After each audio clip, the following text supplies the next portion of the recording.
ఆడుకోవాలి. ఎందుకంటే physical strength, exercise, yoga అలాంటివి అనేటివి చాలా ఇంపార్టెంట్. ఎందుకంటే ఎదుగుతున్న పిల్లలకి మీకు బోన్స్లో కానీ వాటిలో కానీ విటమిన్స్ లోపాలు అనేవి వస్తాయంటే దానికి కారణం మీరు ఎండకి మీ శరీరాన్ని ఎండ కిరణాలు పడకుండా ఉండడం. అంటే సన్లైట్ అనేది మీకు పడకుండా ఉన్నప్పుడు రోగాలు ఎక్కువ వస్తాయి.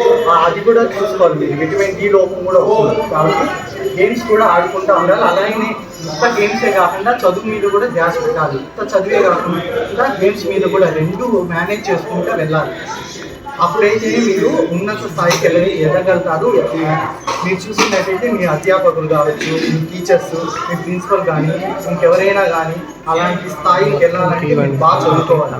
చదువు ఒక్కటే మిమ్మల్ని గొప్ప స్థానంలో నిలబెడుతుంది. ఉదాహరణ తీసుకున్నామంటే ఇప్పుడు ఎవరైనా కూలి పని చేసుకునే